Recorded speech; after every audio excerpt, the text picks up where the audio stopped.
I express appreciation to Sister Lant. Expresso minha gratidão à irmã Lent e suas conselheiras pelo maravilhoso serviço que prestaram. É uma grande responsabilidade falar no domingo de Páscoa aos santos dos últimos dias do mundo inteiro que amam nosso Salvador e Senhor Jesus Cristo. Comemoramos nesta manhã sua vitória sobre a morte. Consideramos precioso esse conhecimento e sentimos sincera gratidão pelo sacrifício expiatório voluntário que o Salvador fez por nós. Sua submissão à vontade do Pai conquistou a sublime vitória sobre a morte e é o ponto transcendental da história da humanidade. Sinto-me grato por esta oportunidade de falar sobre o que significa seguir o Salvador. Os 2 últimos dias do ministério mortal do Salvador antes de sua crucificação são profundamente importantes e, de certa forma, estão além de nossa compreensão. Muitas coisas essenciais para nosso destino eterno aconteceram na quinta-feira e depois na sexta-feira, o dia em que Cristo foi crucificado. A última ceia, o banquete de Páscoa, o memorial da libertação de Israel do cativeiro, teve início na noite da quinta-feira. Algumas ordenanças e doutrinas muito importantes tiveram origem na última ceia. Vou mencionar apenas 3. Primeiro, o Salvador introduziu a ordenança do sacramento. Ele tomou um pão, partiu-o, orou por ele e o deu a seus discípulos, dizendo: Isto é o meu corpo, que por vós é dado. Fazei isto em memória de mim. Dessa forma, ele instituiu o sacramento. Segundo, ele enfatizou enormemente as doutrinas que ensinavam o amor como princípio preeminente. Ele ensinou: Nisto todos conhecerão que sois meus discípulos, se vos amardes uns aos outros. Terceiro, por meio da intercessão ou direção de Cristo, aos apóstolos foi prometido o Espírito Santo como outro consolador. Depois o Salvador realizou a expiação. Ele tomou sobre si a carga dos pecados da humanidade e os horrores que Satanás poderia infligir. Nesse processo, suportou os curtos e fraudulentos julgamentos e os terríveis e trágicos acontecimentos que culminaram com sua crucificação. Isso, por sua vez, culminou com a triunfante ressurreição no domingo de Páscoa. Cristo cumpriu sua sagrada missão de Salvador e Redentor. Seremos ressuscitados da morte e nosso espírito se reunirá a nosso corpo. Com base na dignidade pessoal, podemos ter, por sua graça, a gloriosa oportunidade de voltar à presença de Deus. O profeta Joseph Smith, falando destes acontecimentos de Páscoa, disse: Os principais fundamentos de nossa religião são o testemunho dos apóstolos e profetas a respeito de Jesus Cristo, que ele morreu, foi sepultado, ressuscitou no 3º dia e ascendeu ao céu. Todas as outras coisas de nossa religião são meros apêndices disso. Embora nos regozijemos com a sublime importância do Getsemane e do Calvário, nosso enfoque sempre foi o Senhor ressuscitado.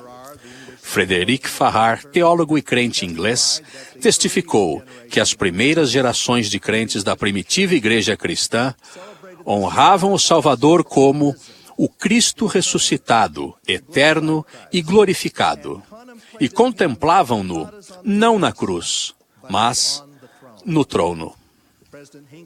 O presidente Hinckley ensinou que nossa mensagem ao mundo é a de que ele vive.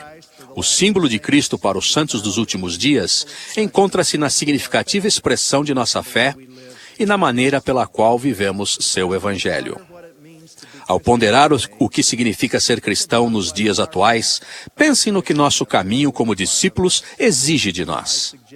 Sugiro que contemplemos e imitemos de modo adequado o que o Salvador fez nos 2 últimos dias de sua vida mortal. Primeiro, reflitam sobre como o Salvador introduziu o sacramento. Ele sabia o que lhe iria acontecer. Sua sagrada missão expiatória, que começou com a guerra no céu, na existência pré-mortal, estava prestes a ser revelada naquela noite e no dia seguinte. Mas mesmo com os iminentes julgamentos aos quais seus adversários o submeteriam, não há a menor evidência de que ele preparava uma defesa contra as acusações falsas. Em vez disso, o Salvador apresentou a sagrada ordenança do sacramento a seus discípulos. Quando contemplo essa solene ocasião, sinto-me profundamente tocado. A reunião sacramental é a mais sagrada e santa de todas as reuniões da Igreja. Após sua ressurreição, o Salvador instituiu o sacramento entre os nefitas. Se quisermos ser seus discípulos e membros dedicados de sua Igreja, precisamos lembrar e reverenciar o sacramento. O sacramento permite que expressemos, com um coração quebrantado e um espírito contrito, a nossa disposição de seguir o Salvador, de arrepender-nos e de tornar-nos santos por meio da expiação de Cristo. O sacramento nos permite testificar a Deus que nos lembraremos de seu Filho e que cumpriremos seus mandamentos ao renovarmos nosso convênio batismal. Isso aumenta o nosso amor e nosso apreço, tanto pelo Pai quanto pelo Filho. O Salvador também deu ênfase ao amor e à união, e declarou que seríamos conhecidos como seus discípulos se nos amássemos uns aos outros. Diante de sua iminente expiação, que teria consequências eternas, esse mandamento exige que o imitemos. Manifestamos nosso amor a Deus, cumprindo seus mandamentos e servindo a seus filhos. Não compreendemos plenamente a expiação, mas podemos passar a vida inteira tentando ser mais amorosos e bondosos, independentemente da adversidade que venhamos a enfrentar. O encargo que o Salvador deu a seus discípulos de amar uns aos outros e a dramática e vigorosa maneira pela qual ensinou esse princípio na última ceia compõe um dos episódios mais pungentes e belos dos dias finais de sua vida mortal. Ele não estava dando uma aula sobre o comportamento ético. Esse era o Filho de Deus, instando seus apóstolos e todos os discípulos que se seguiriam a eles a lembrar e seguir o mais central de seus ensinamentos. A maneira como nos relacionamos e interagimos uns com os outros é a medida de nossa disposição de seguir Jesus Cristo. Ao ouvirmos as mensagens desta conferência, nosso coração será tocado e tomaremos a decisão e assumiremos o compromisso de sermos melhores. Mas da manhã de segunda-feira, retornaremos ao trabalho, à escola, à vizinhança e a um mundo tumultuado sob muitos aspectos. Há muitos neste mundo que têm medo e raiva uns dos outros. Embora compreendamos esses sentimentos, precisamos ser corteses em nosso discurso e respeitosos em nossas interações. Isso é especialmente verdade quando discordamos. O Salvador ensinou-nos a amar até os nossos inimigos. A vasta maioria de nossos membros segue este conselho.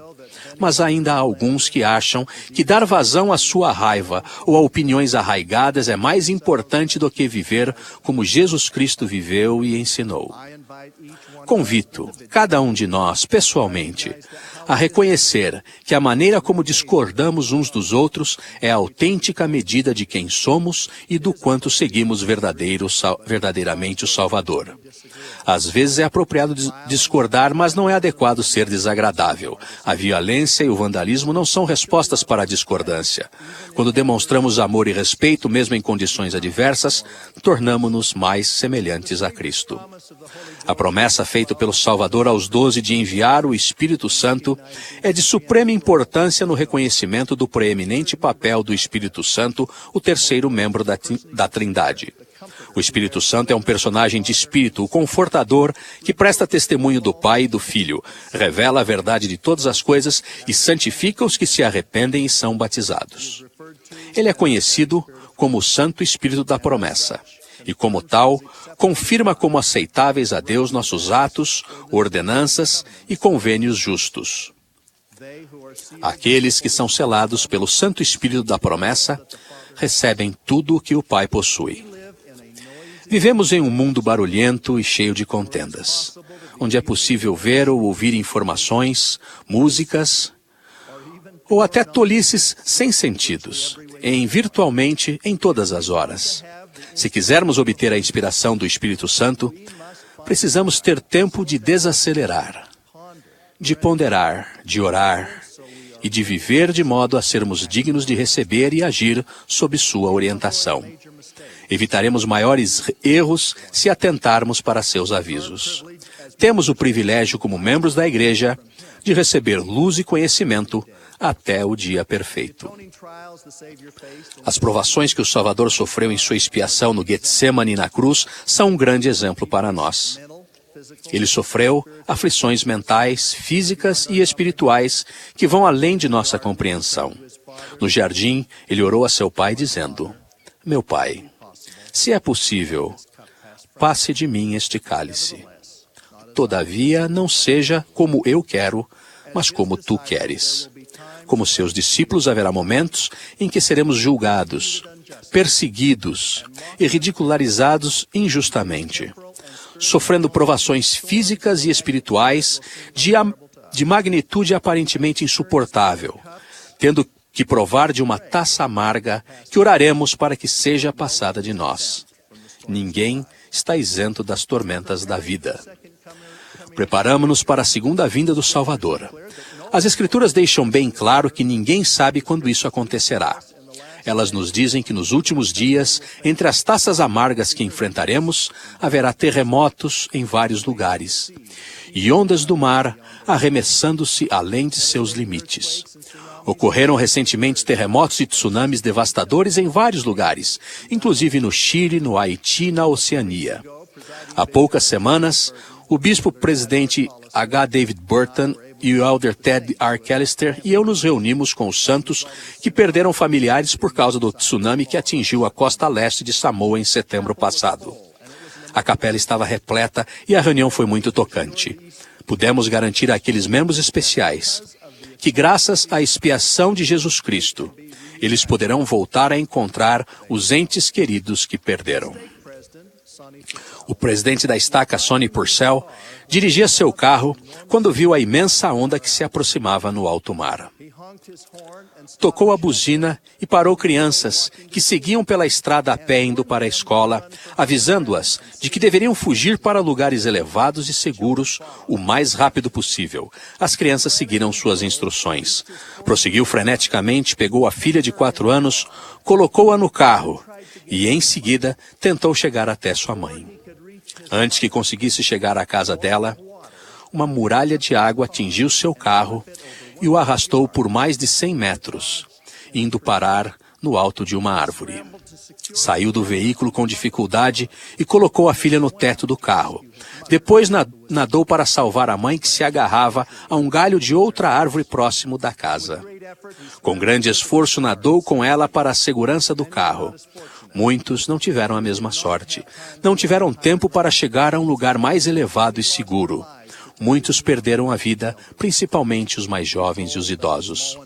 Dissemos às famílias de Samoa que os membros do mundo inteiro expressaram amor e preocupação e oraram por eles e contribuíram com ofertas de jejum e auxílio humanitário, tanto para os membros quanto para seus vizinhos. O mesmo aconteceu em favor dos membros e vizinhos do Chile e do Haiti. Fazemos isso porque seguimos Jesus Cristo. Ao reunir-nos com as famílias de Samoa, a importância de procurar um lugar espiritualmente mais alto, de levar uma vida melhor e de apegar-nos às ordenanças de salvação tornou-se imensamente clara.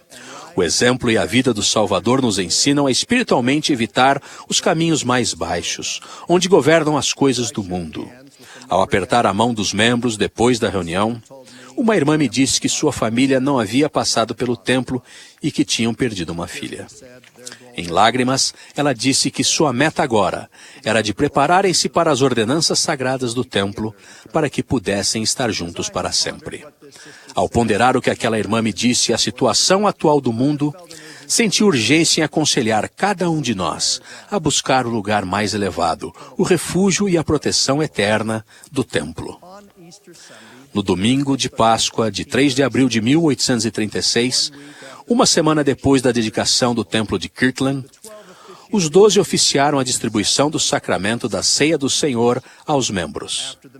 Depois da reunião, após uma oração solene e silenciosa, O Salvador apareceu em toda a sua majestade ao profeta Joseph e a Oliver Cowdery, e por intermédio de Moisés, Elias e Elias o profeta, deu início à restauração de outras chaves do sacerdócio, que incluíam o poder sagrado de selamento que une as famílias por toda a eternidade. Hoje, nesta manhã de Páscoa, regozijamo-nos com tudo o que o Salvador fez por nós. Ele tornou possível que cada um de nós alcance a salvação e a exaltação. Mas tal como as crianças de Samoa, precisamos correr o mais rápido que pudermos para o lugar elevado que Ele providenciou para nossa segurança e paz. Uma das maneiras pelas quais fazemos isso é aceitar e seguir os ensinamentos de nosso profeta vivo, o presidente Thomas S. Monson. Ele é um excelente exemplo de alguém que segue o Salvador. Nesta gloriosa manhã de Páscoa, identifico-me com as palavras queridas escritas por Eliza R. Snow, uma fiel serva na restauração. Que glorioso celestial, o plano do Senhor. Perdão, justiça, redenção ao pobre pecador. Presto meu testemunho apostólico de que Jesus Cristo vive e é o Salvador e Redentor do mundo. Ele nos proporcionou o caminho para a verdadeira felicidade. Disso presto testemunho em nome de Jesus Cristo. Amém.